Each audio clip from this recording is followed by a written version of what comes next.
ridiculous.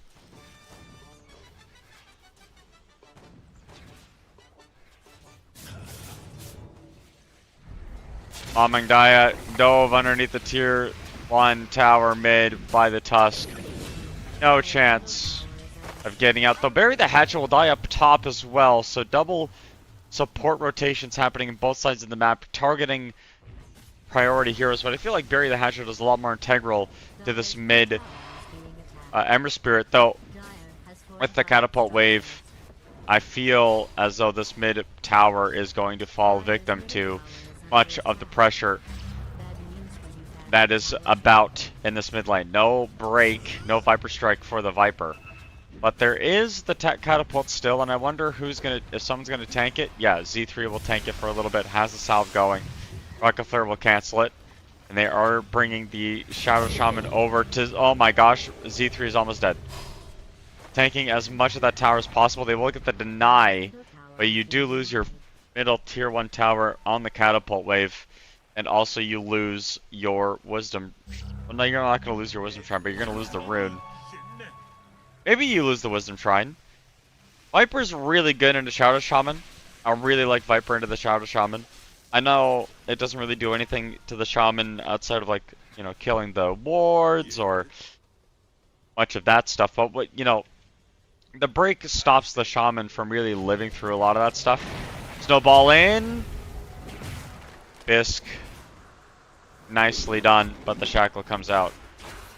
And the power shot doesn't even need to be used. Lord Boons will pick up the kill, though getting the Wisdom Shrine much more important than your life. IMO. Level 6 is going to be coming soon for Bury the Hatchet. There were a ton of heroes up top. Get him some solo XP.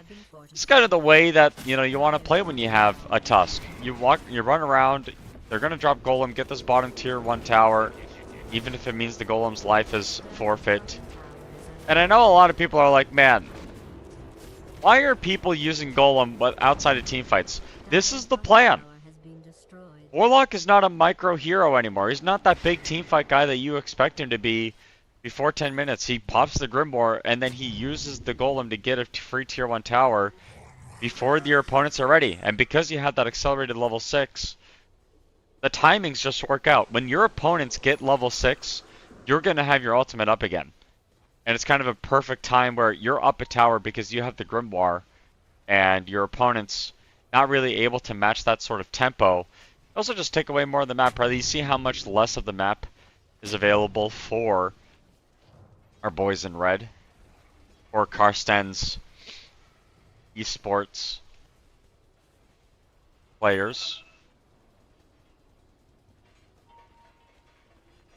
Some tough losses recently. A big loss against Glyph, a big loss against YG, and an even bigger loss against IAP. See if they can bounce back here. Hardell very, very smartly stands in the right spot, but the supports are going to pay for it at the very least. Mute dominating. They are going to turn their attention over towards him. The Fatal Bonds comes out. They are going to rip the ultimate as well. The heal is out, but it's not good. Well, it's not going to do anything is more like it. The Viper.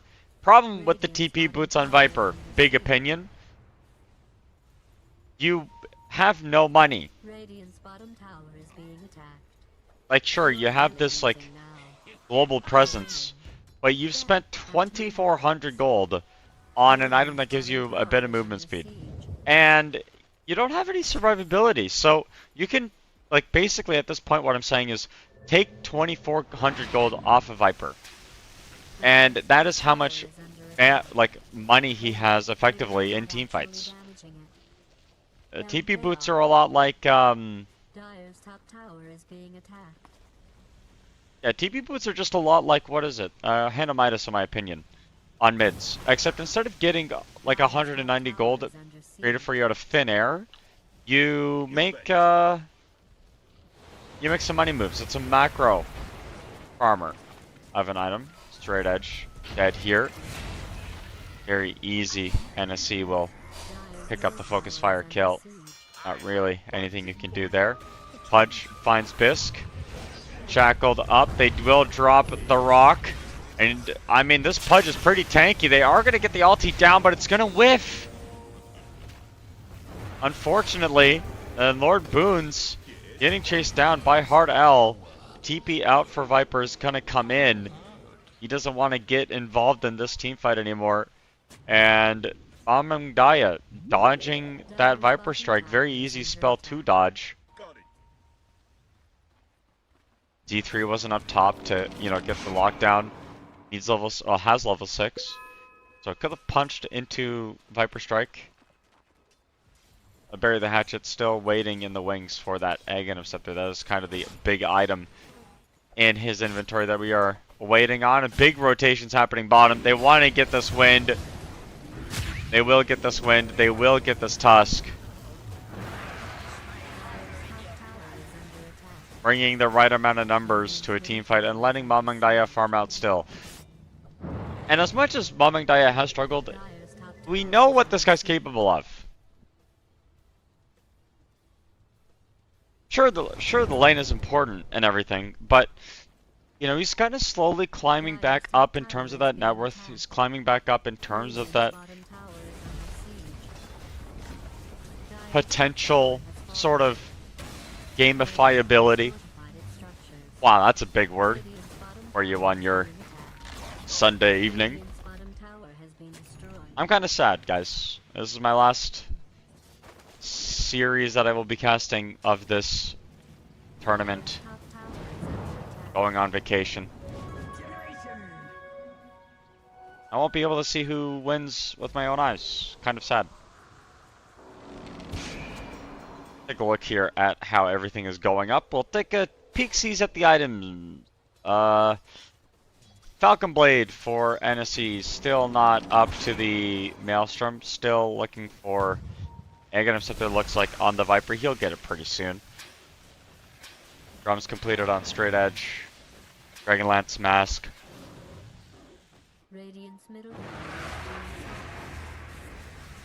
Typical farming items, you really don't need that much, you know, in order to farm effectively on SF.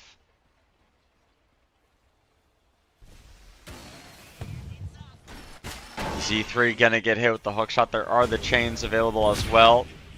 Walrus Punch up, but not really gonna get much done. There is the Viper Strike down on top of the Clockwork, and it's very funny how the mids kind of just give up each other.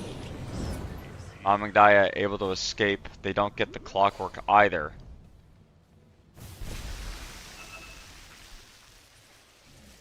Tusk with the help of the Shadow Word will get healed up back to full.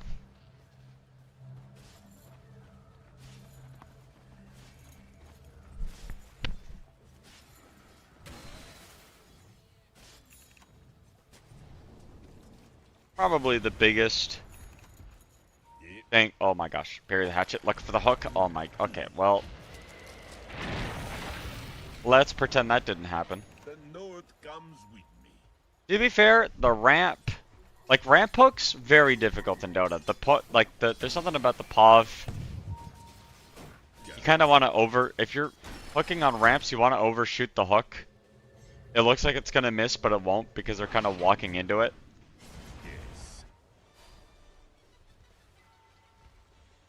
Game is really slowed down, and this, as you can see, this is really favoring Carstensz right now. I mean, the laning stage didn't go well for Carstensz at all. They were pretty behind, but you know, they've kind of clawed it back. This win probability graph doesn't lie.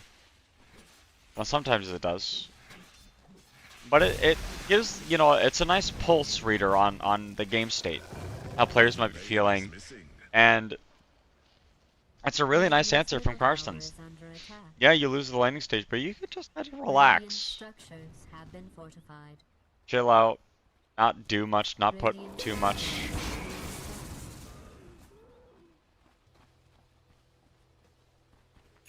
Yeah, sure. Fisk has the Blink Dagger.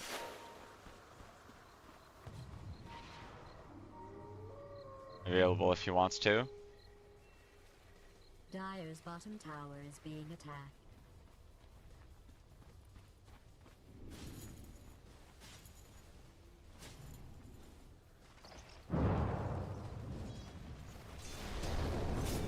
Why not?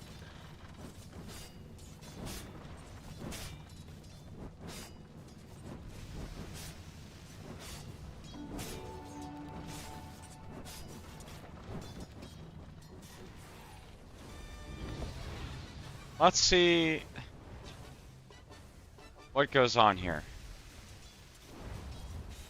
I'm kind of worried a little bit for Team Essence.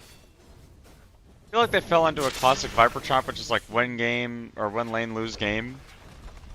And I really think that TP that Mute did up top, and where he just kind of walked in and died, probably the worst thing that could have happened to his game. If he had just relaxed a little bit, you know, I know you get the TP boots, so you want to get involved early.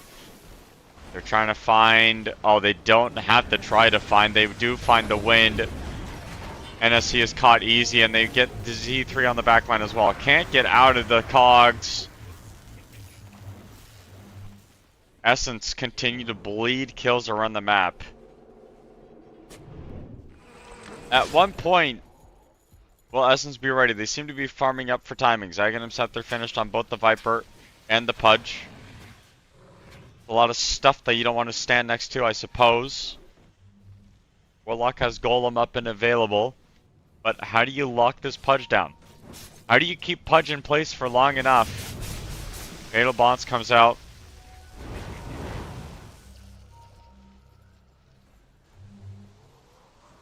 Looks like they want to go into Roshan, but there's a ward up. Gets spotted, there isn't a tag team around. Block has a hookshot available in 6 seconds. But this Roshan is not slow at all. They are going to go for this though. There is a hookshot available. They do have vision as well. Z3 gets the ward up onto the high ground. He's going to be able to see Hard L and blocks the hook. There goes straight edge, snatching the Aegis. Oh, it's not good for Essence at all. They just lost the Aegis. They just lost this team fight. The TP out for Pudge isn't going to do diddly. And unfortunately, this Warlock, he's a victim of this Team Essence gameplay.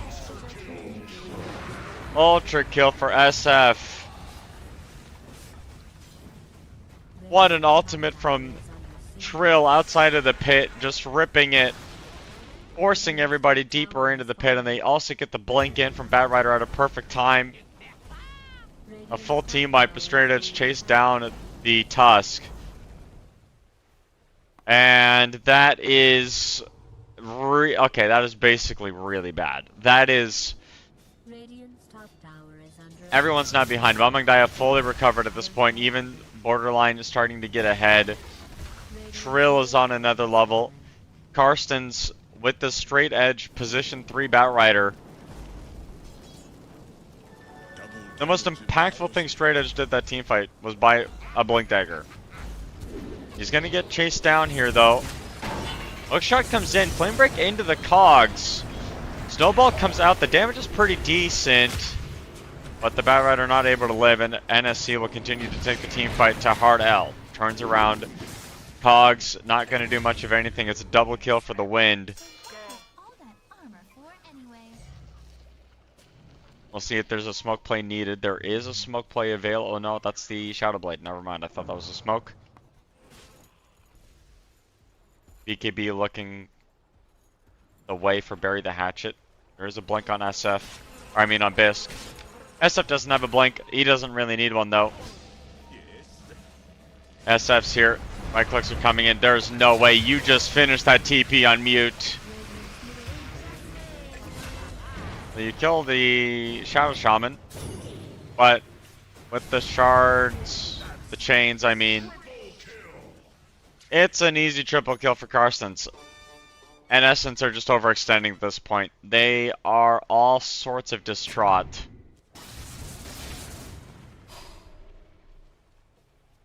Tormentor coming up in 1 second. That will go the way of Carstensz.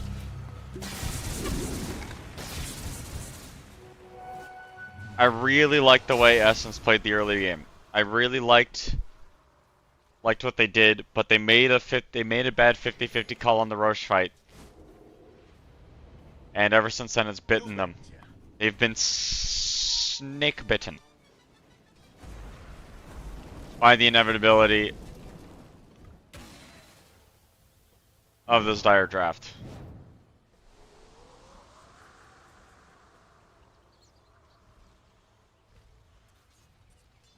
Smoke play now, looking for something that they can get going. Hard L doesn't get the hook shot on the SF. Has a Pavis if he wants to live for a couple seconds longer. That's all it's going to do. Big 5-man rotation just to get the support. Everyone else bows out. The longer this game goes, more this SF gets net worth on the table. He's got 50% more net worth than anyone else. The more that I think this game is going to be closer to a Carstensz victory. It just feels like the way things are trending, that's the direction it's going.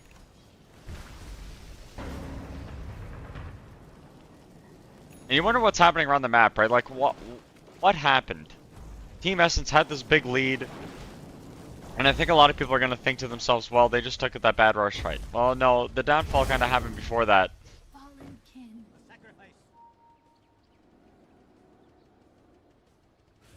I think the automation has been very greedy for Essence. Egging them set their bots on Viper. Egging them set their on Pudge. Like, items that don't increase your survivability, right? They just kind of let you do more stuff, do more damage. But Pudge doesn't want to take more damage this game. Pudge wants to kill, like, Pudge wants to be tanky and beefy and stand in front of everybody. Can't do that with the Saigon Scepter because he's just killing himself with, even if he has Rot turned on. Gonna go Blink BKB next. Snakes get dropped bottom tower, tier 2. Radiant's bottom tower is being attacked. With malicious intent.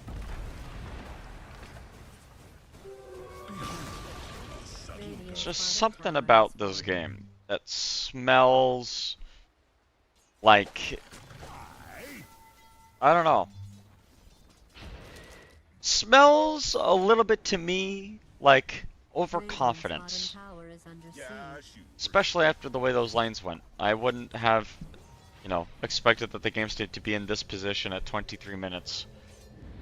They are baiting that wave bottom. And the Aghanim Scepter does nothing to help Pudge. Not that anything would have helped. He was just too far behind.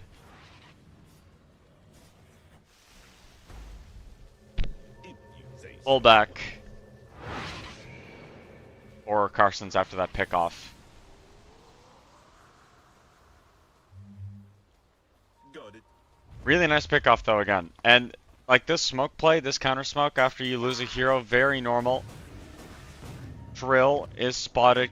Does he get a TP up? Dude, you got a TP. Will your Spidey senses tingle? Nope. He's dead. Unfortunately, didn't read the play very well. Can't get the ulti off in time, and they're going to drop the rock as well. He is gone.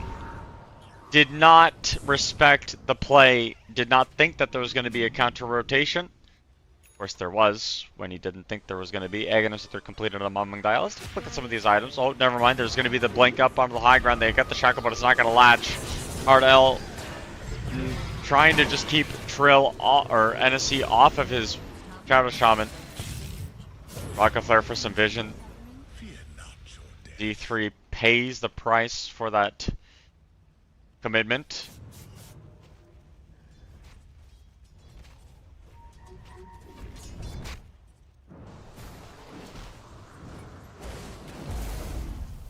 Kratos just wants to keep on going. Don't blame him. Very easy kill onto Lord Boons.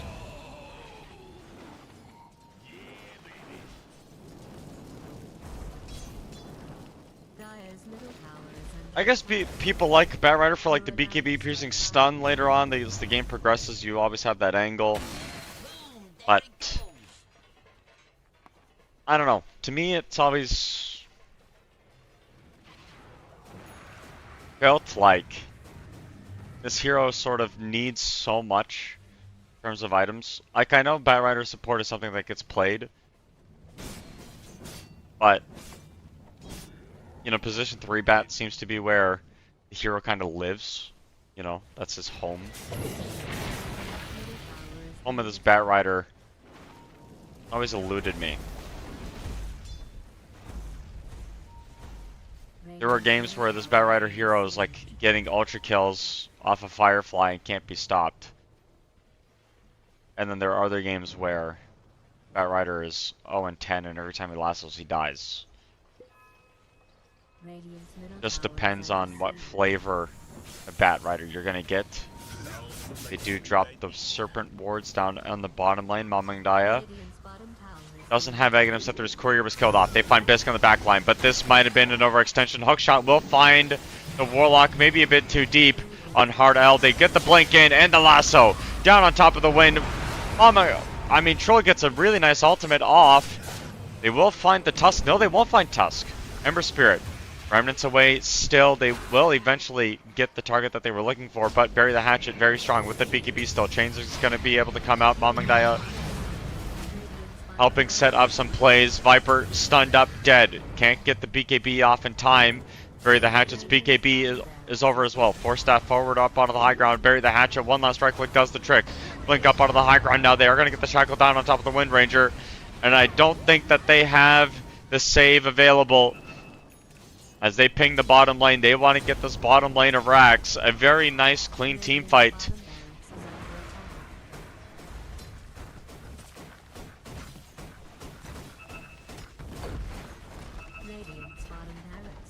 Radiant's bottom barracks has fallen.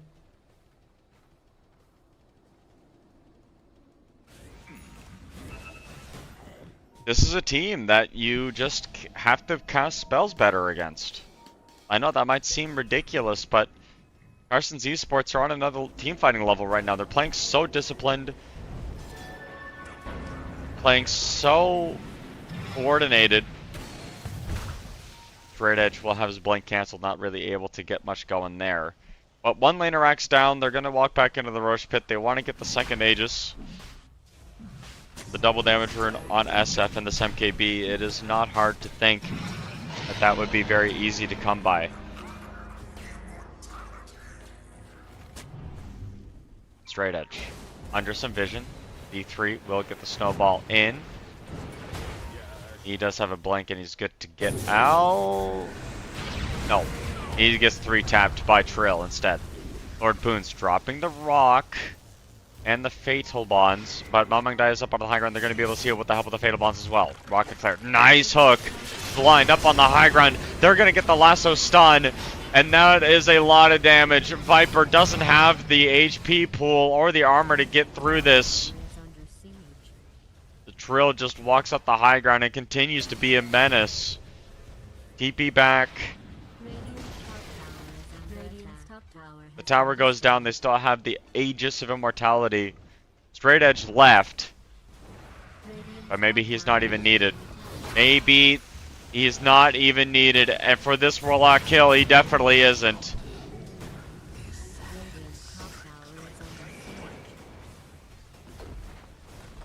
This top tower going down. The melee racks also going down. 8 seconds until you get your third core back. But you can't initiate on this SF who's got the Aegis of Immortality. Bury the Hatchet has come back full circle. We'll see exactly where the play is going to be as they do have creeps coming in mid. Carstensz looking to close this game out. They were down like a 70% win probability and now it's eclipsed to the 99%. Nothing's 100 yet, but you do have to start with the hook. You got to start with something. You got to not get counter-initiated on by the Tusk as well. Shackle Shot comes out onto 2, and Trill just walks up onto the high ground, finds one. The Shackle's gonna find another. That's it. It's an ultra kill for this SF. GG is called, and man, this SF hero is a problem. This SF hero does way too much. 21-2 on SF, first picked up, and that is just like what happens.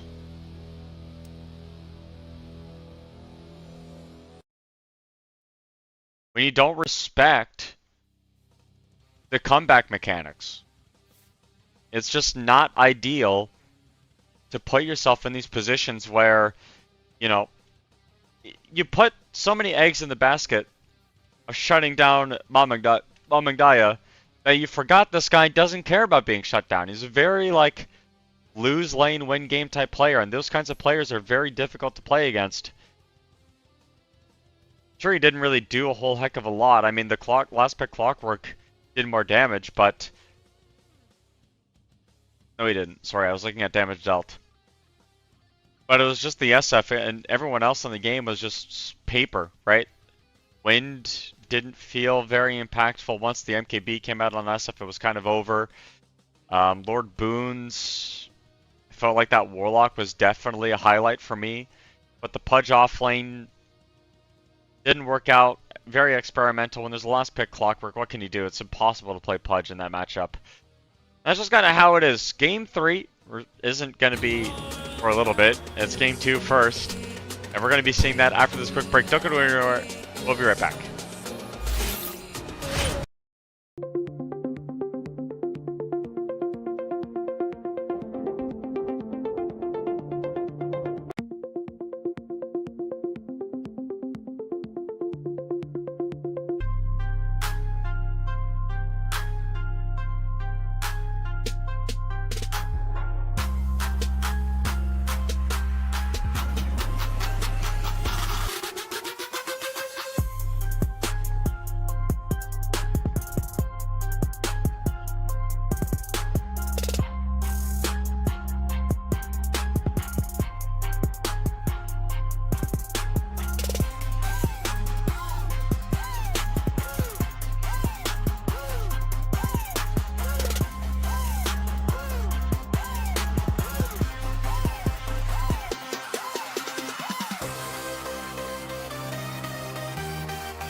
a smile. Now the sunshine brings the light. Fill me out with a flame. I will let you in this game. Take me out when I'm down. 'Cause with you I'm safe and sound. Safe and Hello and welcome back to what could possibly be the very tippity last game of EPL World Series Southeast Asia Season 13 group stage. We've got ourselves a doozy. Carstensz Esports up against Team Essence, and we're doing some new stuff, some stuff that I absolutely love. But we're also going back to the old, wait, production, the music guy, music guy. There we go, perfect, wonderful. Okay. 5 seconds. I'm gonna let you in on a little bit of a secret right now, okay? I'm gonna let you in on something. I am a massive in this patch. Hear me out. A massive believer of greedy pause 5s. And I know it sounds ridiculous because your pause 5 is like one of the most stable. Traditionally, your pause 5 can sometimes be considered a pause 6. Like this hero doesn't get any money, doesn't get any farm, doesn't get any gold, just has to sit there by the wards, by the dust, by the sentries, by the tangos, by the smokes, the blood grenades, Dyer's and just salves, clarities, mangoes, and you just have to take it. But here's the thing. Here's the thing about the pause 5s now. There's so much gold around the map, and the meta has shifted. The meta's shifted now, so you stack 10 on seconds to go. supports. You giga stack on supports. And what does this do? It does two things. Stacking is so important. It does two things. One, it pulls your cores out of lanes, so they're not in danger of being ran at anymore, right? So like if you make a triple stack in the triangle, your Juggernaut or Gyrocopter, I don't know, those aren't really heroes in the meta, but you get what I mean. Your Wind or your SF can just go in the triangle, safe, all cozy under a ward that you placed and protected it with a sentry in the ward, you know, the obs. You're going to get the gold back from the stack gold or the sentry that you put down, and extra because it's a triple stack. On top of that, because they're the only ones that can farm the stack, and they want to farm a stack, it gives you the lane. So you can push the lane out from Fog with Static Field, Thunderstrike on a Disruptor, let's say, and it lets you get some of those earlier item timings. So we're able to see like those, instead of 20-minute blink daggers, we're seeing 15-minute blink daggers on Disruptors. Instead of the 20-minute blinks on Tusks, we're seeing 15-minute blinks. Instead of 20-minute blinks on Shaman, we're seeing 15-minute blinks. And the Disruptor is one of those, Radiant's bound. Disruptor is a hero that can just kind of massage the game out. You don't care if the game goes late on a Disruptor because you're going to have Blink Egg and Scepter. And the most important item in Dota 2 is BKB, and if you can group AoE, stop people from using BKBs, 10 it's seconds pretty to giga go. over. The moment the Disruptor gets 5 Blink Aghanim Scepter, seconds. as long as you're standing in Fog and you're not being initiated on, doesn't matter. Dire team ban. Doesn't matter what happens.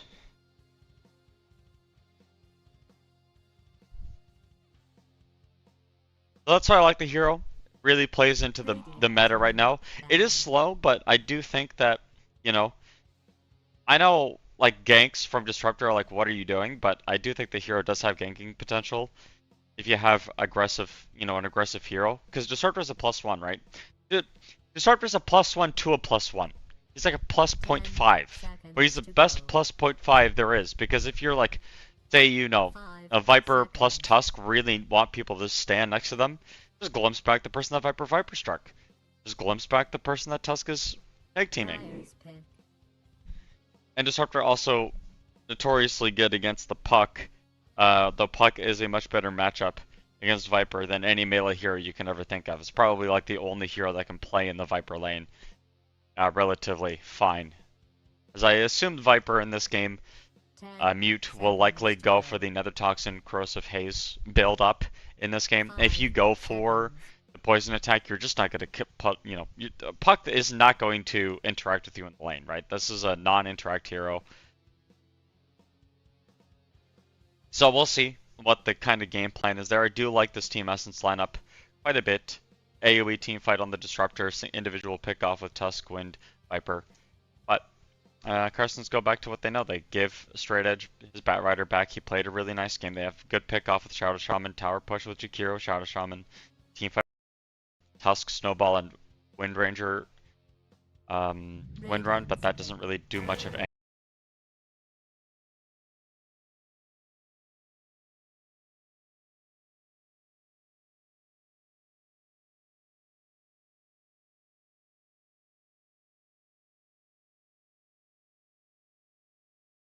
For Essence, as much as I do like this Disruptor pick. Time to select from all these. Oh really, position 3 Viper. They fluxed it. Very cool.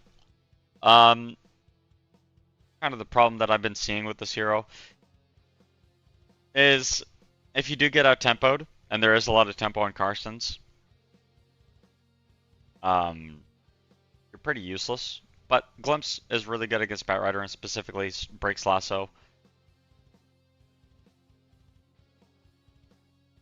If Puck is sleeping, you can catch him if you have good vision. Phase shift at the wrong time, you can get pulled back.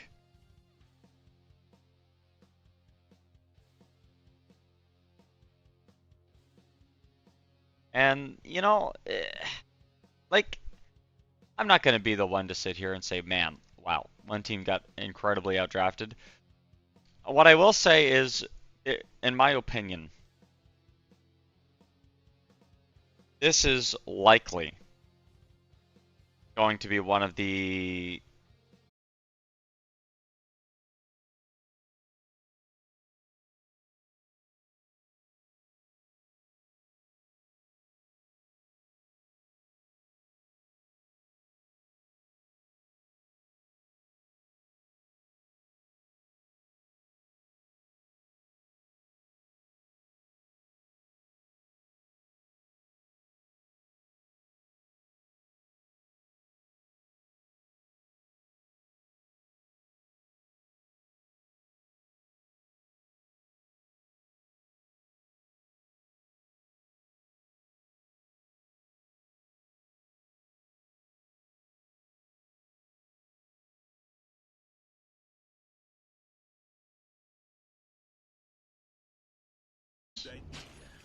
a kill on the enemy mid, and you're looking to take tier 7 Wisdom Shrines.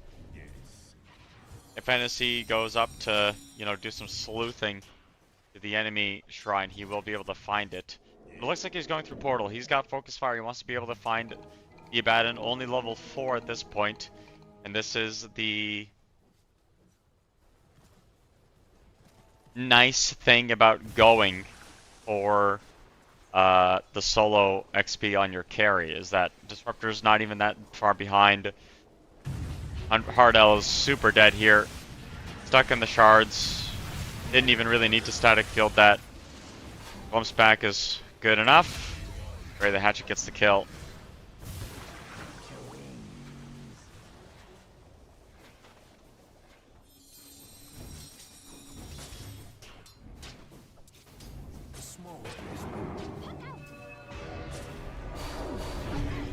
Well, Amangdaya has to drop the Dream Coil in mid. Power shots there. Oh my gosh, I bet he wasn't expecting that. Void Spirit underneath this tower. Barely the Hatchet is here though. Snowball with the tag team. Straight Edge goes down very quickly. Void Spirit has himself a 7th wand. Doesn't pop it. Doesn't need to. He just takes the death as the Tusk shards come out, but they don't stop the Shadow Shaman Shackle. As Shackle Shot comes out, a right-click ultra kill for Wind Ranger on a minute 0 TP to the mid lane. A minute 8 TP to the mid lane, I mean. One of the most surprising moves I think you could see from a carry is showing up to the mid lane at a right time, but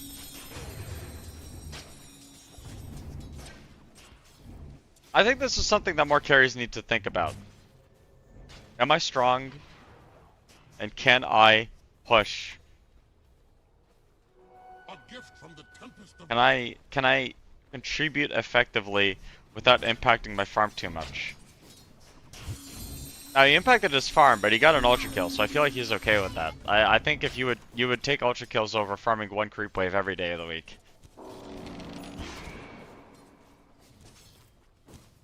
And yeah, power shot just so efficient.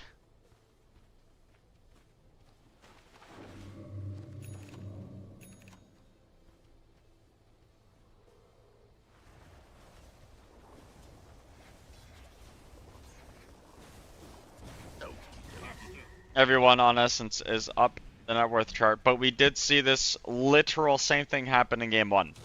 We literally saw Essence have a lead, and then one Viper TP Roche fight later, they never had a chance. Now, here's the good news. You're not into SF, so SF is out of the pool. Probably the most broken carry in Dota 2 right now. Just so much minus armor for no reason. I do think Necromancer being an innate ability is good for the hero, but I do think that it needs to be tweaked. Too many max stacks. IMO. Dream Coil used on the Void Spirit. Nice path to follow. Jackal, it is nice, but the Macropyre is in a pretty decent spot also. They will get the kill onto Mute. Amangdaya gets the orb back. Shield rune on the puck. Probably the single best rune he could have gotten, and now he feels trying to turn around. Not going to finish that orb jaunt. Not a 1-for-1, and you get the enemy mid. Your carry gets to farm up bottom. Radiant's bottom tower is under siege. Looking for that Radiance on the Abaddon, of course. Classic. El Clasico. Dire has fortified its structures. Radiant's bottom tower is under attack. Void Spirit with the TP down bottom. Very easy kill onto Straight Edge. Nice glimpse to stop that Shackle, and they're going to look over to Bisque instead. Assimilate coming out. The shield is good though, and Z3 run down. Mute is the next one. One Sanctuary available. We'll take a dual breath though. No spell still. I feel like, yeah, they're going to keep going on him. They got the kill with the help of the damage over time on the passive. Radiant's bottom tower has fallen.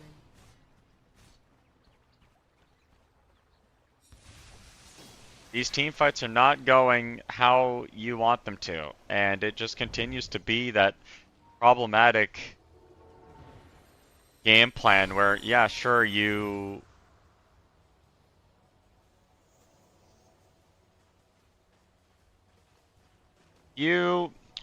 wish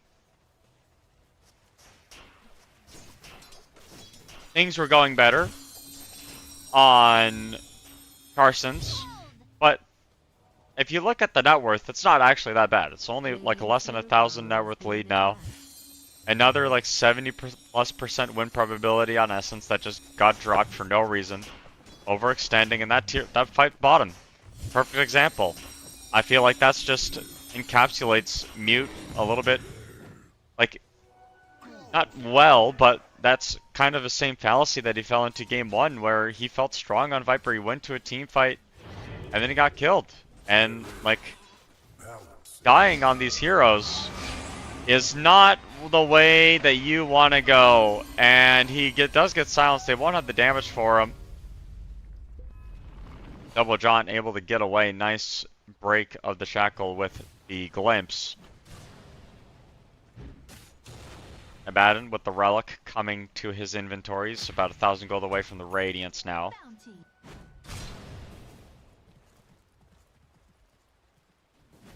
Radiant's middle tower is under attack. And take note of how Abaddon is farming this stack. It's a different creep every time, and normally you don't want to do this, but with the Curse of Avernus, the damage over time on Curse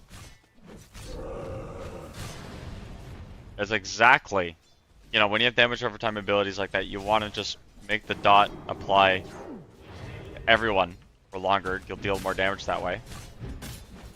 D3 getting chased by the puck, and here comes the Aghanim Scepter on the Viper. going in, initiating. They have the ultimate now down on top of the Abaddon, and he's broken, so he couldn't get the ulti off, and he was silenced also. Nice combo. I had hoped the wisdom of your kind would help you. Dire's top tower is being attacked. Wasn't expecting, probably, Dire's top the tower has been static destroyed. storm. And dealing with a brick plus a silence Radiant's middle tower is not has been necessarily what you're used to on the Abaddon hero, but that is what you're gonna get used to here. destroyed.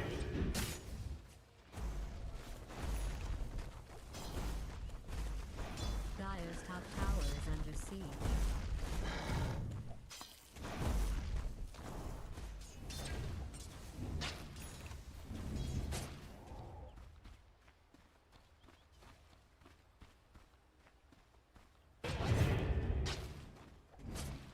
I am very heavily of the opinion that Abaddon is still a good carry, even though he's not picked up very much in like tier 1 Dota.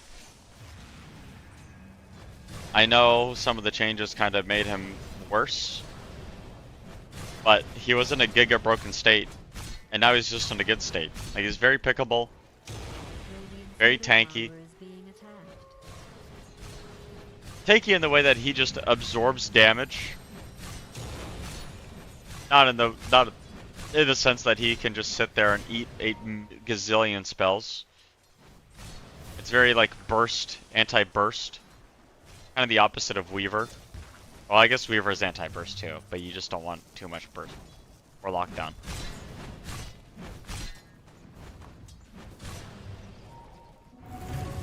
Static Storm used in mid will only get the Shadow Shaman.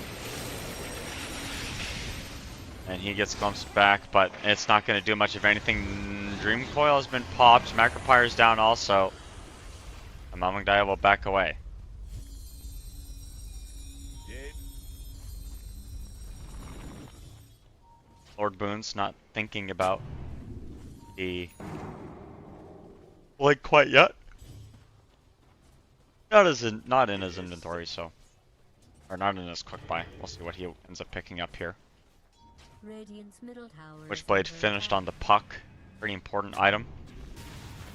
And hello, Viper. Do they even want to go on this guy? It's a Viper with a negative scepter, 16 minutes. This is how you play Viper, by the way. I'm so glad Bury the Hatchet didn't go TP Boots, man. Don't go TP Boots first on this hero, please. You're so useless when you do that. Blink forward, that is a blink reveal.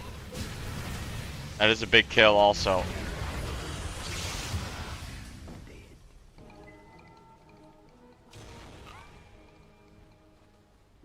No TPs came in mid, they didn't even want to try to help him. Feel like you very well could have.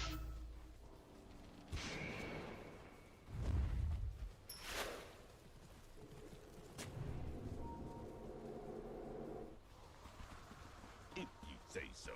Radiant's top tower is under siege. So, Abaddon is now top net worth in the game. Batrider is still farming, right? He's Radiant's top tower is fourth, under attack. about to be first with the help of this stack whole shenanigan that you can do on this hero. It's being attacked. You've lost your mid tower, and also your puck. Never mind, you haven't lost your puck. The Dream Coil down saves his life. Dire's middle Abaddon is here also. Dude, they didn't get the tower. Snowball is in. Shackle's not going to connect. There is. That Shackle will. And Abaddon has ulti. Pops it early. Will happily sit in the damage pool and eat some damage. Doesn't have ultimate available. They are going to get the blink in, but that is not a good target to go on. Mamangdaya is here. Hold on. The damage is coming out now. With the Macropyre. Void Spirit. Dissimulate down onto 2. Gets away.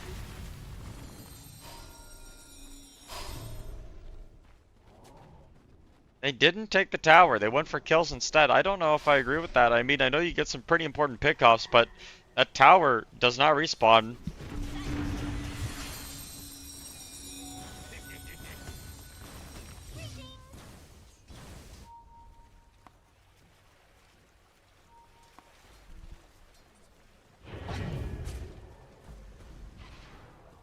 thing about taking towers is that it's permanent damage. You can't just like reappear your tower. You know, when a tower dies, the tower is dead. Very important concept in this game. If you could rebuild towers, it would be completely overpowered and broken.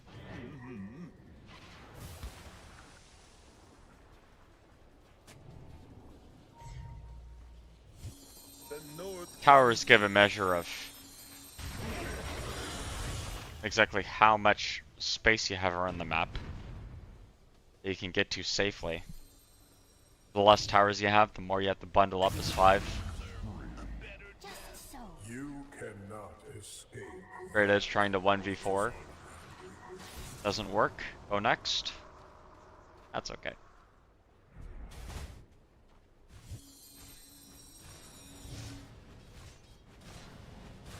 Carstensz want to get this Tormentor again. Never mind, they want to kill Tusk. Radiant's top tower And if the puck stayed up on the high ground, he would have seen the Tusk walk up there. Free kill for him. A little impatient. Dire's middle tower There's a blink on Tusk now. Bisk has a blink of his own. structures have been The fortified. blink on the Bat Rider. Blink on Puck. 4 blinks so far in this game. Radiance finished on Abaddon. He's going to have the Yasha coming up as well. Dire's middle Shard tower will go to is under Bisk. attack. Very nice Shard. Annoying Shard. Dire's middle tower has fallen.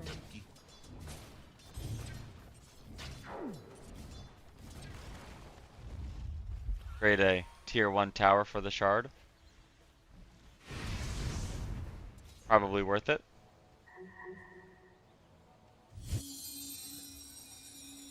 Among Dial will get spotted out. But has straight edge with. Oh no. That's a 3-man smoke play. Oh my gosh, what a blink from straight edge. But he comes back. They're going to be able to find him. Dream Coil down in behind everybody. They find the Disruptor. It's a big kill. Z3, another big kill as well. Snowball on the creep. They are pinging it out. They know exactly where he would go. Disruptor up in the air is the puck. There's the blink. There's the lasso on the Viper. They're trying to keep the puck alive for as long as they can. Puck can't get away. Nice play from Mute. 3v3. Unbeknownst to the boys on the Dire. Mute wants to keep going. Grabs the Jakiro.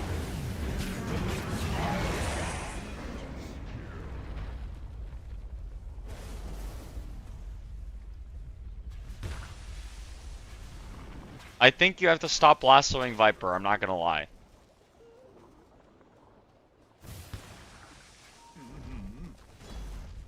I think Viper being lassoed is very problematic. So there's that. Definitely need to lasso a target, but I feel like this Void Spirit is a lot more problematic. Dire's bottom tower is They're on the under Roche Pit attack. though. We have seen Team Essence blow this before.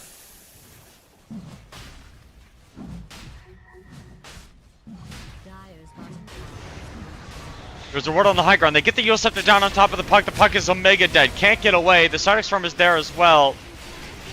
As Abaddon has ulti ready. Just turns around to try to man fight. They get the Shackle down. Straight Edge is coming in. They have the BKB on the wind. It's going to get lassoed off. But Abaddon, it just keeps getting kited by this team. They will lose Bisk in the back line. Radiant's top tower Abaddon continues to get just kited out completely.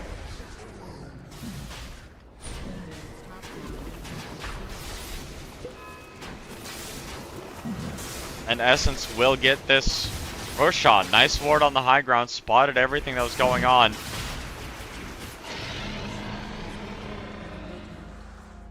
bottom tower is under attack.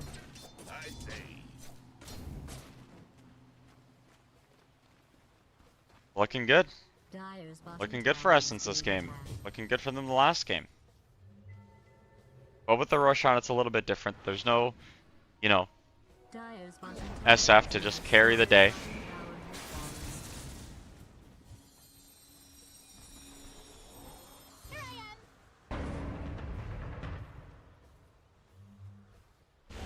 Void Spirit. Top. They have a Hex? Not sure. No, they do not. Well, they don't have a Jakiro anymore.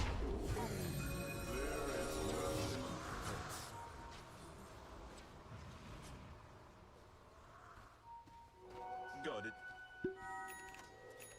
This is one of the weirdest games.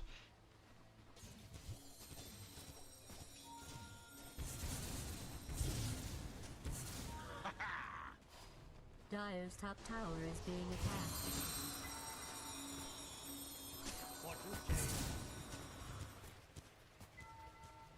Very Dire's bizarre. top tower is under attack.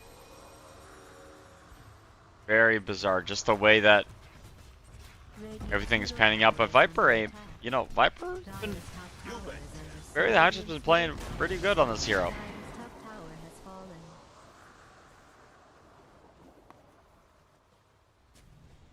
Amazing what happens when you pick a hero that can do something. Radiant's bottom tower is being attacked. Well, the BKB TP out is probably going to be forced here. And that is, whoa, nice play from Bat Rider. Nice easy kill, mass TPs down bottom.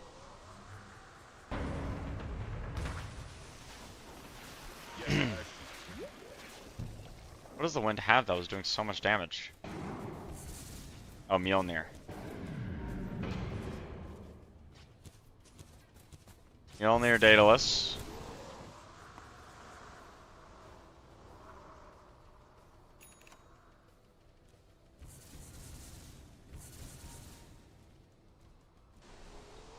Great Edge does not have a what is it called? Radiant's Lasso? top tower is being attacked. Dire's bottom tower is Make being their way up attacked. top. They do have the Dream Coil down on mute. Yule Scepter up. Oh, nice silence. Dire's bottom tower is under attack. Catches mute off guard completely with that play. Radiant's And they get the top tower as has well. fallen. Will they go for this team fight? No, they definitely won't.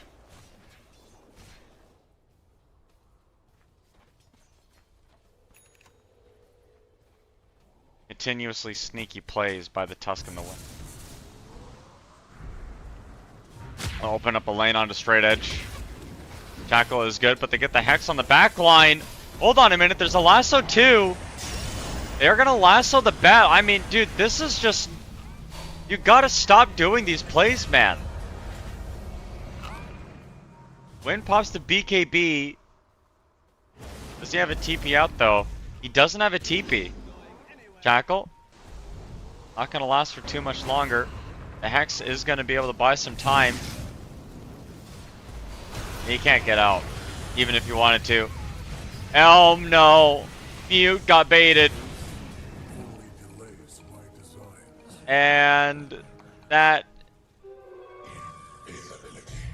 is the second time we have seen NSC and Tusk D3 in the bottom lane just as two. Try to find a pickoff. This play does not work.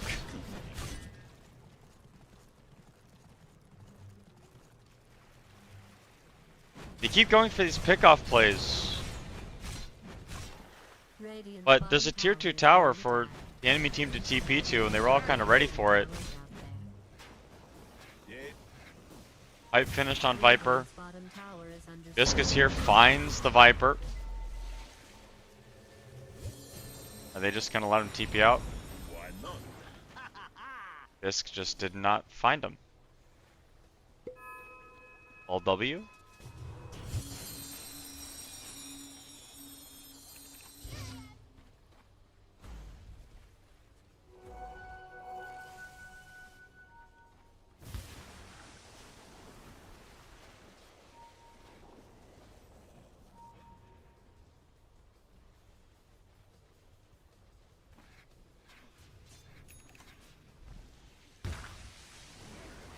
There's something to be said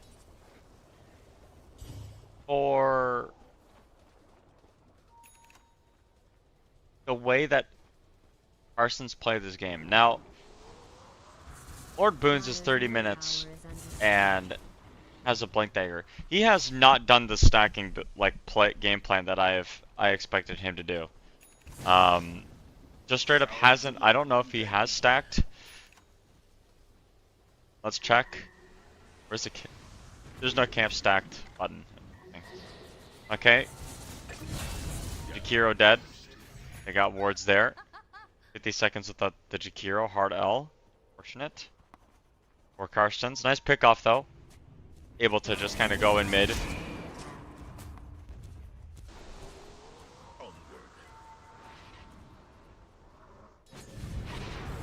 Blinking Bisk finding an angle, except it's the Tusk.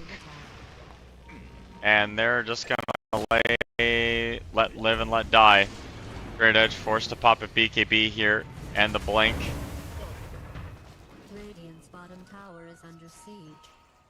Amangdaya does get spotted out by the wind.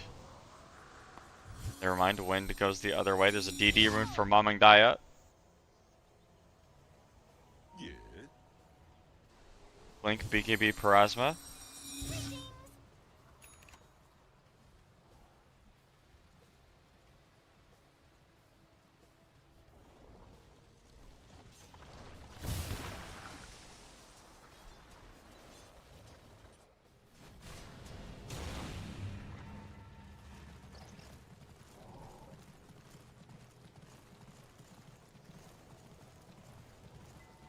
All right.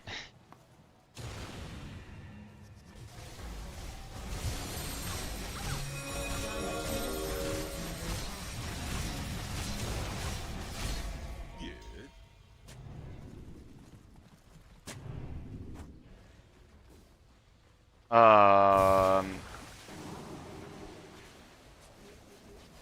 Okay. There is a timing. Dire's bottom Like tower with the is fact under that this siege. game just isn't going, you know, the game will come to a climax at some point. We're kind of bubbling up right now. We're bubbling to a point where at some point one of these two teams is going to be able to just rip the can open, right? It's kind of simmering, boiling. We're waiting for that team fight. Every team fight that's been taken so far, Carstensz have had the upper edge. Smoke up. Mute will find a target. Gets two. They will find Bisk very easily. And the silence is down.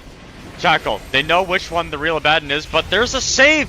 Bisk doesn't end up dying here. They have Abaddon ulti as well. Straight Edge. He's gonna get caught here, but the NSC stuck in the shards. They are gonna get the Hex down on top of him as well.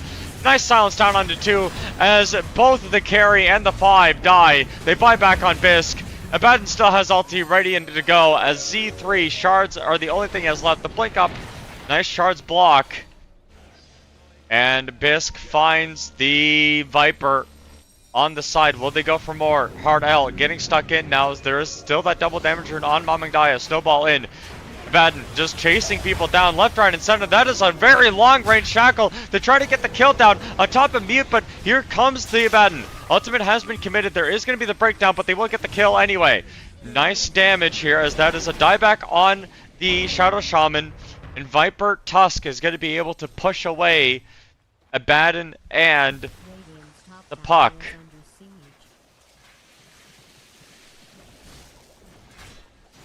Overall, that team fight is a big fat goose egg, gang.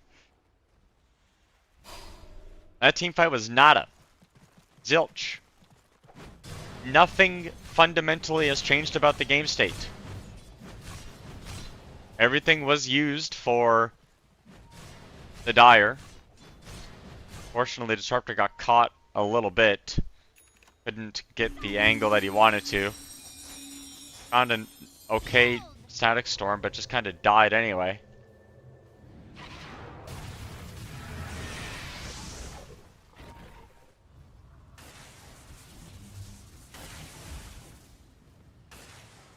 Radiant's bottom tower is under siege.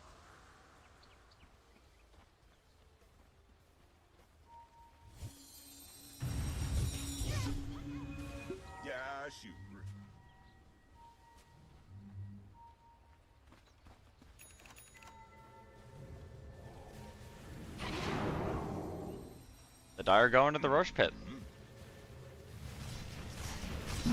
With the Shaman Serpent Wards. Tusk is in here. There's a roar coming out. I think the Dire are just going to have to back up. There is that ward up onto the high ground. Z3 blinked in. They want to go for this. Oh my gosh, straight edge. As a BKB, uses it pretty quickly. You go to the top left, I don't know. Wait, Mamangdaya has a regen rune. If they wanted to go for this team fight, they could.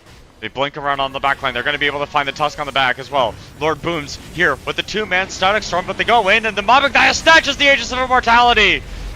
They get this Aegis. There's a Dream Coil break on the Viper. This might not be the guy you want to go after, but Bisk is dead on the sideline. Mamangdaya with the BKB. He's going to feel pretty strong here.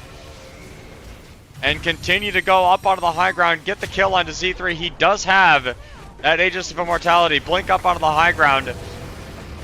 The ultimate is committed on Abaddon, but no one can really get here. They still have the lasso on Batrider when they're ready for it. The good spike is going to be good. Abaddon can't really get anything done. He's going to need some help. They are going to get the lasso down on top of this Void Spirit and the Silences as well. Oh no, the snowball into the Macroplier!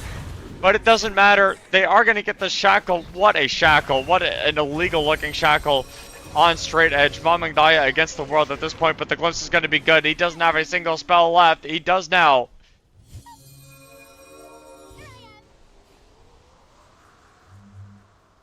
And finally, we get a decisive teamfight victory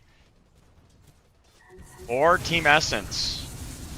You gotta stop casting spells on Viper. This guy's way too strong. I think you need Egg and Scepter on the puck. Eggs, MKB. Mjolnir maybe. And you just have to like play for the Wombo combo. Because the attack speed slow on Viper is just too much. It's very hard to kill this guy. Bury the Hatchet has been playing his role very, very nicely.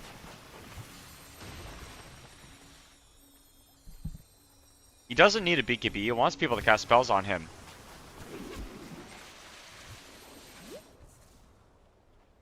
And Lord Boons, after that one team fight, just needs 1,500 gold to get that Aghanim Scepter on lock.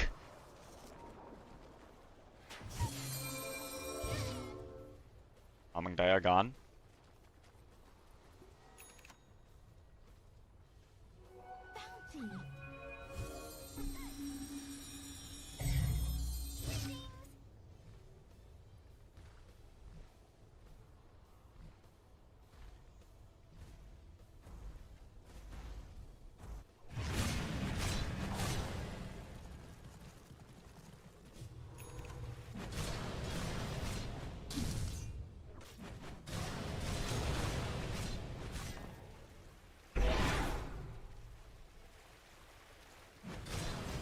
What we're looking at now is an Abaddon that has really struggled to like get into the game. I would love to see Dream Coils down on people Abaddon are hitting. I feel like that is probably the way you want to go about these team fights. Desperately, you need this Bloodthorn on Abaddon if you want to start really posing a kill threat to people. But I do like this pressure from Carstensz. They're looking for towers. Counter smoke, wrap around on the back line. Abaddon is kind of tough though. Oh my gosh, he just blinked in. He's got a BKB if he needs it, but you know, focus fire does a lot of damage. He will get his ultimate off. The Abaddon does. BKB committed as well. Snowball out. They just wanted to get that, and they will be able to. No, that's it. Mute going in, but doesn't want to look for more. Nice play. Straight edge. Playing ridiculous Dota 2. Oh my gosh. Forced all these TPs back. The gem on the ground. Well, I guess the puck had it. What is the puck building next, I wonder? Again, my pick is Aghanim Scepter.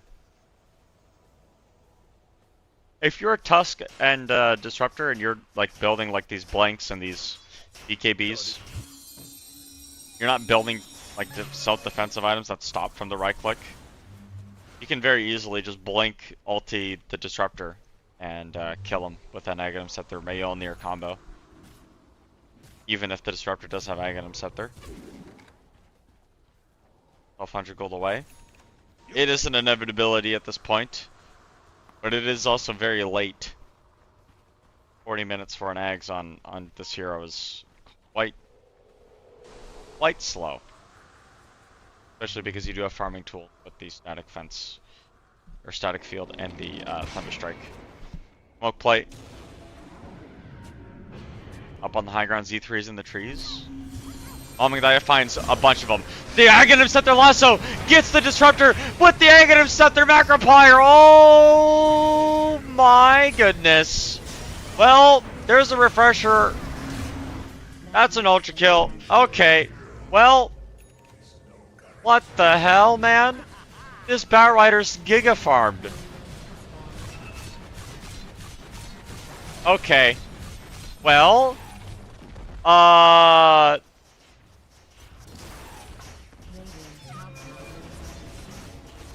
is a surprise to me as much as it is to Team Essence. I didn't even know he had that, and I have complete vision. What am I doing? Level 23 Batrider has been farming this whole game. 300 CS. Bro, how many lasses do you have? 322 lasses. Get me out.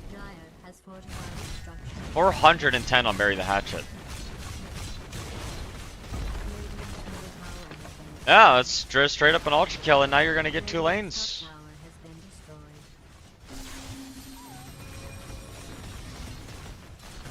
Double catapult wave.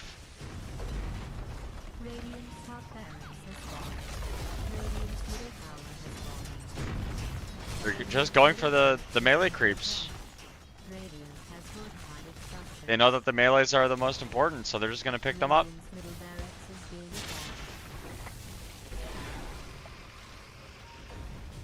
Break on Abaddon. They do find the Tusk on the high ground. Well, probably die. No, he gets the BKB off in the roll.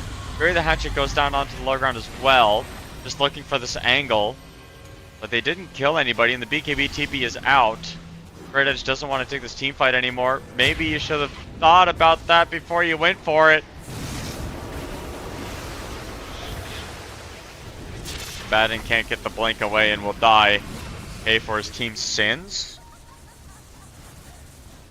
But they got 2 lanes of racks. And you lose your carry. That's a worthwhile trade for the Dire. I think Carstensz will take that every day of the week. Also, double Wisdom Shrine Steel on top of that.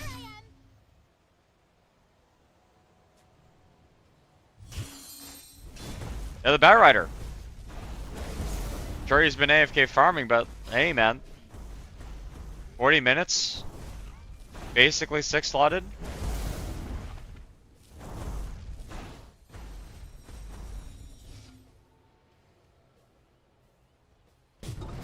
Aghanim Scepter on this hero is ridiculous.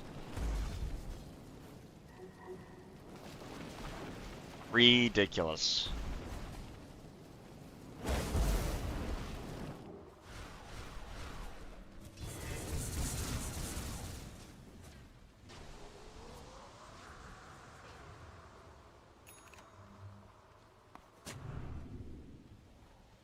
Tormentor time.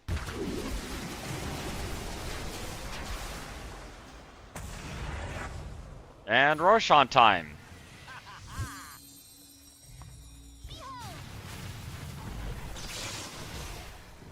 Never mind, the Carstensz make a false read.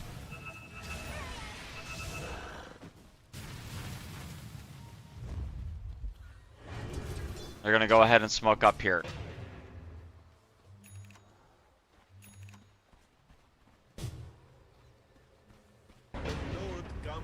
These lassos into Macropyres have been incredible.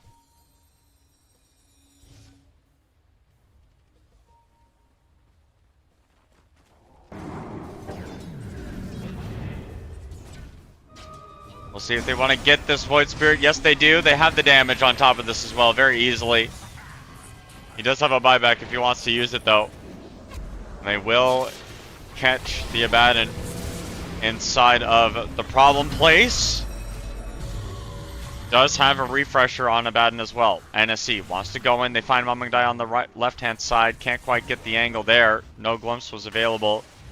Disruptor 300 gold away from Aghanim Scepter. Does he really want to take this fight? Does he really want to go push for this? BKB used by Straight Edge. To go in, Mute with the BKB of his own again. They do have the refresher on the Batrider. And the lasso 1-2 with the Aghanim Scepter Macropire.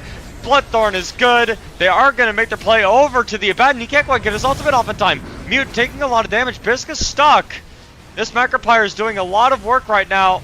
Let's see what more they can do with it. Mamangdaya with the BKB on the sideline. NSC gonna get stuck. Nice hex into the shackle combo, but NSC just continues to die here. Buybacks are good. Nice ice path once again from Hard L as the Viper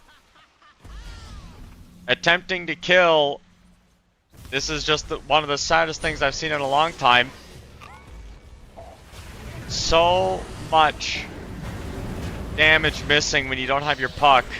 And Bisk is going to get caught here. They have the angle. Straight Edge is in after everyone else died. As Mamangdaya comes in, silence down, flame break down as well. Dream Coil's out also. Should be an easy kill. Never mind, it's not. Mamangdaya is over. Needs some help on the Batrider. They have the lasso. Flame break is there also. The right click gets the kill eventually, and Mamangdaya with the buyback just trying to make something happen. Has a BKB if he needs to use it. Gonna get pulled back. They look for him, but he juked them all out. Has a BKB still, remember. Doesn't want to really look for anything else. Again, he's on dieback. If he dies, it's bad news bears. But overall, that team fight going the way of Essence. Double buyback works out in your favor. You do have the Roshan potential. Radiant's bottom tower. And they're in the pit. Radiant's bottom tower is being attacked. Roshan will roar. They see the puck.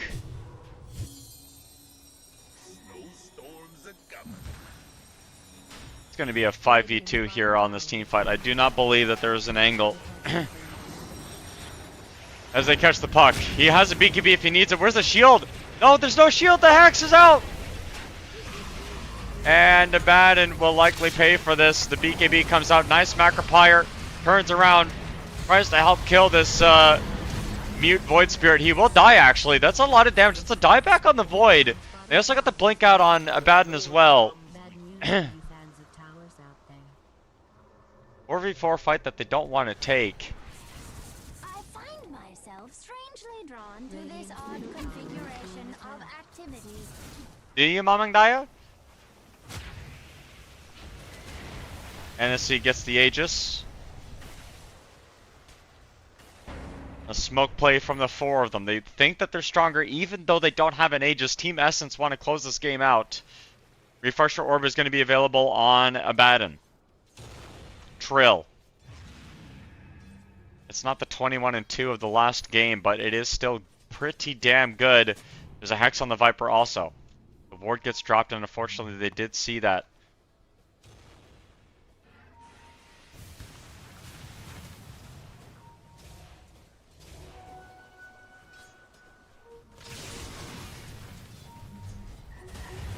Hold on. They got Straight Edge. He's out. The lasso down onto 2. Hold on a minute. They have the angle. The Refresher Orb has been used on Straight Edge also. They're just trying to get this first Aegis down, and they will. But the break down onto Abaddon. He does have his ultimate prepped up and ready. He's going to be able to pop it. They are going to find the backline as well. Straight Edge just needs a little bit of help. He's going to only lasso this Disruptor. Get that kill very easily. The Viper is dead also. NSC, the last one. He has a cheese. But how much does he really want to play this? There's an ulti still on Abaddon. They're going to go up onto the high ground even though they don't have Mamangdaya. Maybe they don't even need him. Are you going to go for this, Carstensz? Are you going to punch your ticket into the upper bracket and usurp Ivory's spot? One buyback, just the Viper. He's the last one left. Abaddon, blink out. But I think you could have just Manta dodged it. You need to kill these racks. 5v3. Carstensz are playing so disciplined right now.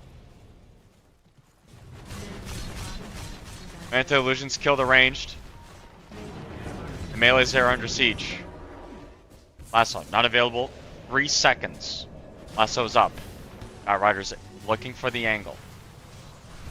No Lincoln Sphere on the Void Spirit. Don't believe there's a Lincoln Sphere on NSC. There is a Lincoln Sphere on NSC. They will get the Dream Coil down, but it's actually going to be a complete whiff as the puck with the shield rune. Heal's strong enough to help support the team. BKB used by the Abaddon. He's just going for the Roshan. Oh my gosh, straight edge. Didn't check the inventory.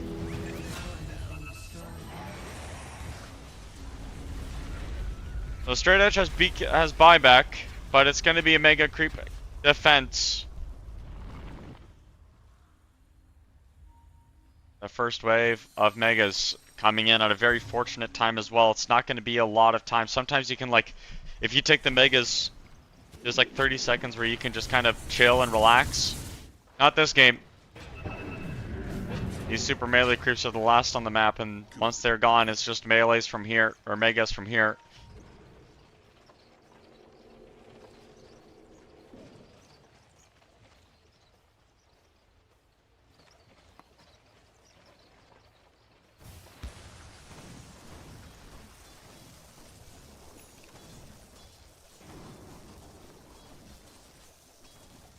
We'll see.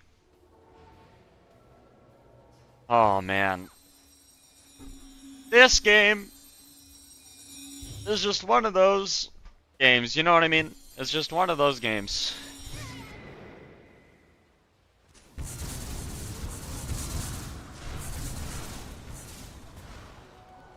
$50 minutes, double refresher orb on Carstensz. They're only up 9,000 gold, it's literally nothing. At 50 minutes. When the game goes to 60 minutes, it's a coin flip, and Disruptor has Blink, Aghanim Scepter, plus Refresher Shard. So, he's also going for Shadow Blade. I mean, I guess.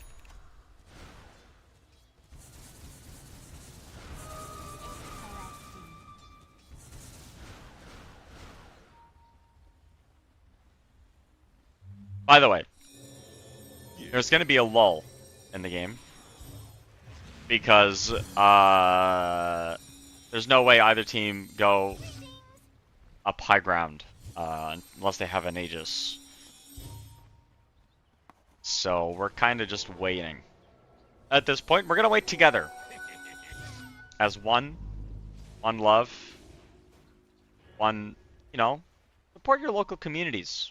Fun fact, shout out. It's okay to just, you know, be positive.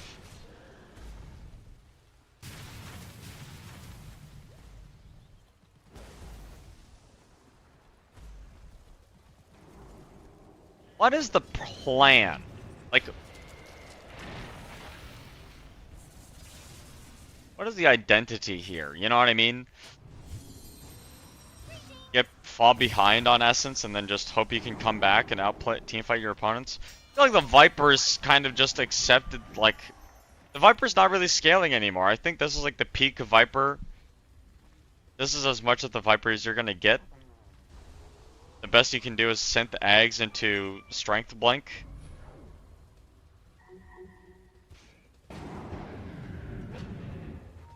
Well, with, so there are two problems with when you're mega creeped. Let's give. For those of you at home are like, man, I know mega creeps are bad, but like, have you ever thought about why they're bad? There's multiple reasons. I think 3 core reasons why mega creeps are so bad. 1, your waves are always pushed in. So you have to put yourself in a vulnerable position to push them out. Very common for teams to just, if you push the waves out like up to the river or past the river, you're gonna get picked off. Smoke, find you, kill you, easy. You lose the game. Second reason is because your lanes are pushed in all the time, you get no map. You just have no map. So unless you're literally playing the game, like, when you're Megan, you have to play super aggressively on the other side of the map. They will find this poor Viper. BKB refresher, snowball save is down. Macropire down as well. BKB is out. They will drop the Dream Coil also. This Viper is dead to rights as Mamangdaya is the next one to help out here. That is a really nice ulti from the Disruptor though. NSC coming in. They don't get to save the double buyback here. Straight Edge needs some help. Invisibility on NSC from the help of that Aghanim Scepter. They're going to go in. Can't quite find an angle. The buybacks are live. The buybacks are fresh. The buybacks are coming in full force. And they know where NSC walked. They spot him. But he doesn't have a Blink Dagger. Everyone's buying back here for this Roshan fight. And nothing happened. Well, I mean, Team Essence won the team fight. But double lassoing a Viper?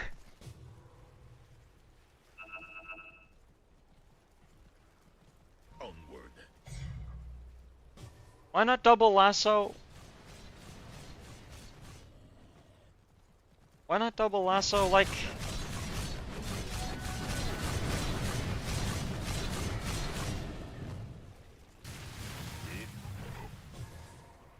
anything else? Radiant's Ancient is being attacked.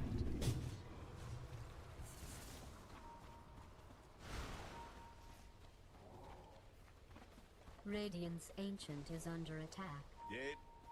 Dude. I don't know, man. 4 minutes until we get to the 60-minute mark. Radiant's Ancient is being attacked.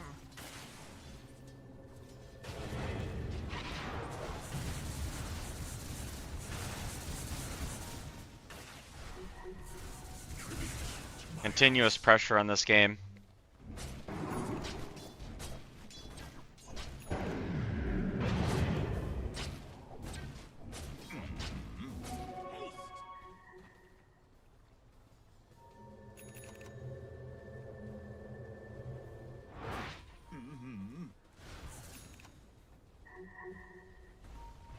Someone in chat just said Essence are absolutely horrid, bro. They're winning team fights down like 10,000 gold. Radiant's Ancient What are is you under talking attack. about? Yes. They just picked off Bisk. What is Bisk doing? He doesn't have buyback. Oh my gosh.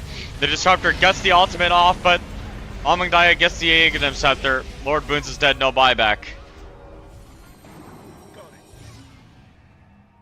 The team was not there because they were killing oh no.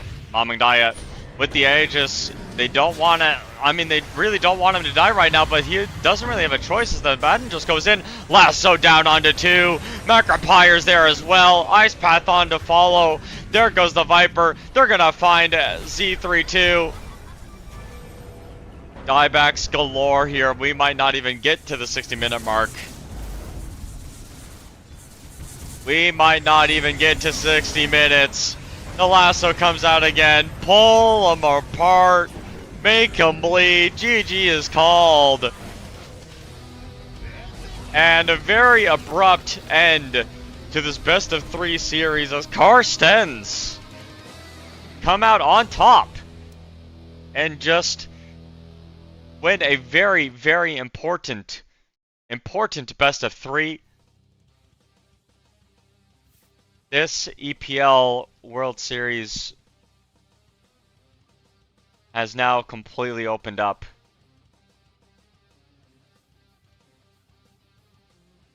And it really just comes down to a lot of those lassos, man. Straight Edge, I apologize for ever doubting you.